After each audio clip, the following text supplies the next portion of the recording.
Hello guys, welcome to Lucent Group of Institution presents online video classes led by Anshul sir. Guys, in this video you are watching an English grammar topic, parts of speech. In this topic you are going to watch the adjustment of conjunctions in the sentences. Guys, very first we would come to know that what are conjunctions. Conjunctions क्या होते हैं? तो हम जानते हैं कि conjunction का मतलब होता है जोड़ना, means joining words are called conjunctions. तो अब कंजक्शन को समझने के लिए सबसे पहले जानते हैं कि इनके कितने पार्ट्स होते हैं, कंजक्शन को किस प्रकार से यूज़ किया जाता है सेंटेंसेस में। तो आइए हम स्लाइड्स के माध्यम से जानते हैं कि कंजक्शन को कितने भागों में बांटा गया है। फर्स्ट, जैसा कि देखते हैं इस स्लाइड में कोऑर्डिनेटिंग कंजक्शन। कोऑर्डिनेटिंग कंजक्शन क्या होते हैं? ये सेंटेंस इंडिपेंडेंट सेंटेंसेस में यूज़ किए जाते हैं जो कि कंपाउंड बनाते समय लगते हैं। जब हमारे दोनों सेंटेंस फ्री होते हैं, एक दूसरे पर डिपेंड नहीं होते हैं, तब कोऑर्डिनेटिंग का यूज़ किया जाता है, जिसमें फैन वॉइस के माध्यम से हम इनको एलैबोरेट करते हैं। जैसे लिखा है FANBOYS, fan boys. It is the short term to be make clear the conjunctions. And guys, fan boys को अगर समझने की कोशिश करते हैं तो F means for, A means and और एज वेल एज। एन का मतलब यहाँ नॉर दिया गया है, नॉट ओनली बट आल्सो और neither nor. B means but, O means or O को कहते हैं अदरवाइज। बाई से यट, एस से सो और एस को एलैबोरेट करते हैं स्टिल से। गाइज, इन कंजक्शन में सबसे पहले जानने की कोशिश करते हैं कि ये कंजक्शन क्या कंप्लीट कंजक्शंस हैं? नहीं, इन कंजक्शंस के साथ कोरिलेटिव कंजक्शंस भी होते हैं जो एक कोऑर्डिनेटिंग का ही पार्ट हैं। आइए तो अब नेक्स्ट स्लाइड में हम देखने की कोशिश करेंगे कि कोरिलेटिव कंजक्शंस क्या हैं। हेयर कंजक्शंस, सबसे पहला नाम दिया गया है कोऑर्डिनेटिंग कंजक्शंस, दूसरा दिया गया है सबऑर्डिनेटिंग कंजक्शंस एंड थर्ड दिया गया है correlative conjunction.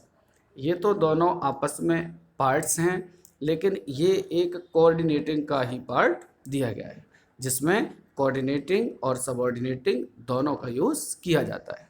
But correlative conjunction को इसके नाम से ही जानते हैं, जैसा कि वर्ड लिखा हुआ है रिलेटिव। रिलेटिव मीन्स एक दूसरे से ज्वाइन होना या एक दूसरे से जुड़ना, ये वर्ड जो है रिलेटिव। यस, तो हम कोऑर्डिनेटिंग कंजक्शन को जानने की कोशिश करेंगे। जैसा कि लास्ट स्लाइड में क्लियर था कि कोऑर्डिनेटिंग कंजक्शन जो है वो हमारा फैन वॉइस का ही एक रूप है। तो फैन वॉइस में आपको कंजक्शन, हमने जो पीछे अभी रेनबो दिखाया था आपको 7 कलर्स का, उसमें आपको फॉर एंड नॉर बट और येट सो सारा कुछ बता दिया था। अब बात करते हैं सबऑर्डिनेटिंग कंजक्शंस की। ये कंजक्शंस जो होते हैं इनको हम कॉम्प्लेक्स सेंटेंस बनाते समय यूज़ करते हैं, और इनमें एक सेंटेंस जो होता है वो प्रिंसिपल होता है और दूसरा सबऑर्डिनेटिंग होता है। जो सेंटेंस दूसरों पर डिपेंड होता है वो सबऑर्डिनेटिंग होता है, और जो फ्री होता है उसको हम प्रिंसिपल क्लॉज कहते हैं। बात करते हैं हम वन बाय वन कंजक्शंस की। जैसे कि लिखा हुआ है आफ्टर, आफ्टर के बाद ऑल दो, एज। तो इन कंजक्शन को हम सबसे पहले जानेंगे कि आफ्टर कहाँ आता है। किसी भी पोजीशन के लिए आता है कि श्याम दौड़ा गाड़ी आने के बाद, तो सीधा सा है train came after Shyam had run. तो आफ्टर का प्रयोग किसी भी पोजीशन के लिए आता है।